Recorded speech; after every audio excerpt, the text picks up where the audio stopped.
किसी युद्ध में अस्त्र शस्त्रों के इस्तेमाल की जगह कीटाणु विषाणु जैसे संक्रमणकारी तत्वों का प्रयोग करना जैविक युद्ध कहलाता है। सुप्रभात, मैं संजय गहतोड़ी पुष्पा प्रियंका सरस्वती विद्या मंदिर इंटर कॉलेज नानमता के इस YouTube चैनल में आप सभी का स्वागत है। कक्षा 10 में सामाजिक विज्ञान के अंतर्गत इतिहास विषय में हम पाठ 3 का अध्ययन कर रहे थे, भूमंडलीकृत विश्व का वर्णन। उसमें आज अगला प्रकरण है जैविक युद्ध। इससे पूर्व की वीडियो देखने के लिए आप चैनल की प्लेलिस्ट में जा सकते हैं। तो जैविक युद्ध के बारे में हम यहाँ पर चर्चा कर रहे हैं।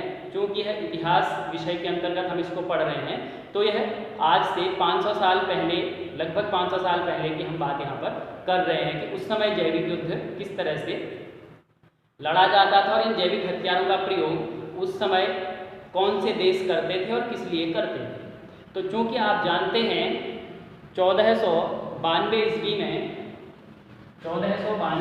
में अमेरिका की खोज कोलंबस के द्वारा की गई थी। ऐसा माना जाता है कि 1492 ईस्वी में कोलंबस के द्वारा अमेरिका की खोज की गई। अब अमेरिका एक समृद्ध देश है, आप अभी जानते हैं, वर्तमान में भी जानते हैं, एक समृद्ध देश है।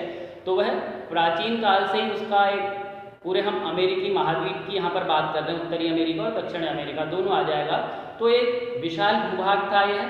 उसके अलावा यहाँ पर धातुएं, बहुमूल्य धातुएं, सोना चांदी, उनके अपार भंडार थे, विशाल भूभाग था, विशाल क्षेत्र था। तो यह प्राकृतिक संसाधनों की दृष्टि से बहुत ज़्यादा श्रेष्ठ स्थान था। पिछली वीडियो में भी हमने थोड़ा बहुत इस जैविक युद्ध के बारे में चर्चा की थी। तो अब अमेरिका में की खोज जैसे ये 1492 ईस्वी में मानी जाती है, तो आज से लगभग 550 साल पहले, 500 साल पहले इसकी खोज हुई थी।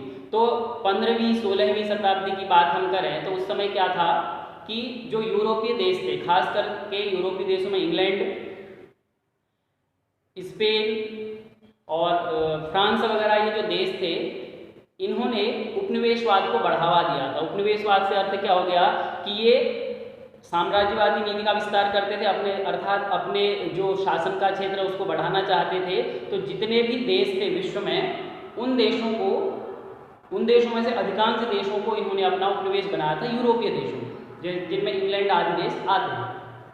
तो उपनिवेशवाद के बारे में आपने पहले भी पढ़ा होगा, जैसे अंग्रेजों ने भारत को अपना उपनिवेश बनाया, ऐसे ही भारत के अलावा और अन्य देशों को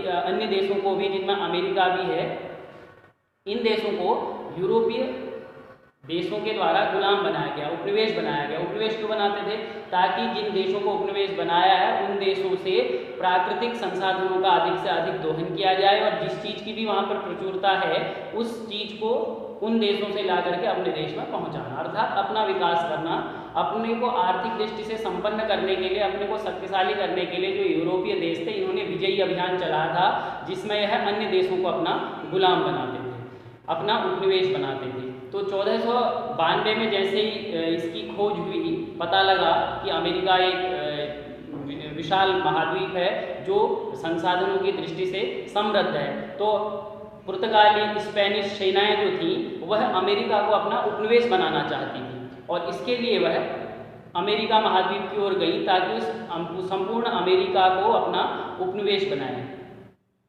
जिससे उनको लाभ हो, आर्थिक रूप से सुदृढ़ हो सकें ये यूरोपीय देश।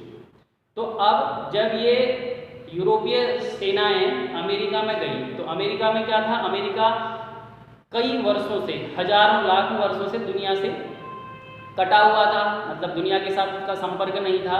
तो वहाँ के लोगों में ये रोग प्रतिरोधक क्षमताएं नहीं थी। कैसे रोग प्रतिरोध? जैसे चेचक उस समय बहुत ज़्यादा फैलता था, तो चेचक की बीमारी से बचाव के लिए अमेरिका के लोगों के अंदर रोग प्रतिरोधक क्षमताएं नहीं थी। इसी का लाभ उठाया इन यूरोपीय सेनाओं ने, यूरोपीय देशों ने।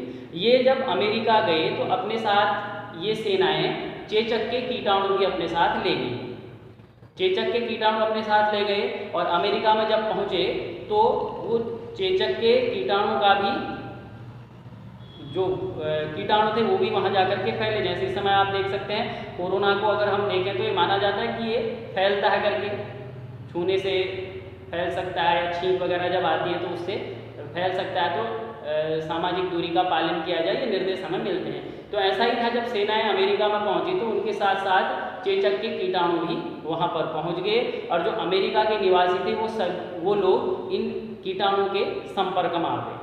अब चूंकि दुनिया से अलग थलग रहने के कारण इन बीमारियों से वह पहले परिचित नहीं थे, इसीलिए अमेरिका के लोगों में रोग प्रतिरोधक क्षमता जो थी वह नहीं थी जो ऐसी बीमारियों से लड़ सके। और इसी का फायदा किसने उठाया? यूरोपीय सेनाओं ने उठाया। तो उन्होंने अमेरिका को जीतने के लिए अस्त्र शस्त्रों का इस्तेमाल ना करके जीवाणुओं का, इन कीटाणुओं का इस्तेमाल किया। अपने सैन्य बल पर ही इन यूरोपीय सेनाओं ने विजय प्राप्त नहीं की है, इन्होंने जैविक युद्ध चला करके, बीमारियों का प्रसार करके भी युद्ध जीते हैं, अर्थात या हम ये कह सकते हैं कि अन्य देशों को अपना उपनिवेश बनाया है। अब जैसे ही सेनाएं अमेरिका में पहुंची तो अमेरिका में क्या हुआ, ये जो कीटाणु थे चेचक फैल गए, तो सब पूरा महाद्वीप इसकी चपेट में आ गया। तो बहुत सारे लोग उसमें मारे गए, क्योंकि उनके पास कोई रोकथाम के उपाय ही नहीं थे। तो अमेरिका के बहुत सारे लोग मारे गए। अब चूँकि ये जो यूरोपीय सेनाएं थी अपने साथ कीटाणु को लेकर के गई थी, तो इनके पास रोकथाम के भी उपाय थे और इनके पास शरीर में रोग प्रतिरोधक क्षमता भी विकसित हो चुकी थी। इसलिए ये जो बीमारी थी, ये जो चेचक की जो बीमारी थी, है यूरोपीय जो सेनाएं थी उनको प्रभावित नहीं कर रही थी, बल्कि उनके साथ जा कर के उन्होंने अमेरिकियों को अपनी चपेट में ले लिया। अब जब बीमारी का प्रसार हुआ तो क्या हुआ, अमेरिका के हजारों लोग उसमें मारे गए, और क्या रहा कि बिना अस्त्र शस्त्र चलाए इन यूरोपीय सेनाओं को अमेरिका प्राप्त हो गया। तो यहाँ पर इन्होंने किसी भी तरह से अस्त्र शस्त्र ना चलाए, बहुत किसके कारण इनको मिल गया, यह जैविक युद्ध, जो जैविक हथियार उन्होंने वहाँ पर चलाए, उसकी वजह से उनको वहाँ पर विजय मिल गई, और अमेरिका जैसा समृद्ध प्रदेश को उन्होंने अपना उपनिवेश बना लिया। अब सामने हथियार वाला खड़ा हो तो व्यक्ति क्या कर सकता है, एक बार के लिए उसका हथियार छीन करके अपना बचाव कर सकता है, लेकिन सामने वाले के पास बीमारी हथियार है, अदृश्य एक हथियार है, जिसका रोकथाम का कोई उपाय अमेरिकियों के पास नहीं था। तो इससे इन यूरोपीय देशों को, इन यूरोपीय सेनाओं की घुसपैठ के लिए रास्ता साफ हो गया। आसानी से यह अन्य देशों को अपना उपनिवेश बना लेते थे। तो हम इसी को जैविक युद्ध कहेंगे। हथियारों के स्थान पर कीटाणुओं का, विषाणु जैसे संक्रमणकारी तत्वों का प्रयोग करना युद्ध में, ताकि विजय प्राप्त हो सके, उसी को जैविक युद्ध कहते हैं।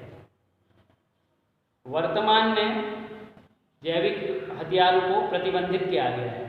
सशस्त्र अगर युद्ध हो रहे हैं किन्हीं देशों के बीच में, तो वहाँ पर जैविक हथियार का इस्तेमाल करना युद्ध अपराध की श्रेणी में आता है। तो हम मध्यकालीन युग की बात कर रहे हैं, या हम उसको आधुनिक युग भी कह सकते हैं। आधुनिक 15वीं 16वीं शताब्दी की बात है, तो हम उसको आधुनिक युग का जो प्रारंभिक चरण था उसको हम मान सकते हैं। तो उस दौरान ये जो यूरोपीय देश थे, इन्होंने ऐसे ही जैविक युद्ध के द्वारा या कहीं पर हथियार, अस्त्र शस्त्र चला करके अन्य देशों को अपना उपनिवेश बनाया, और उनका बहुत अधिक मात्रा में शोषण भी किया।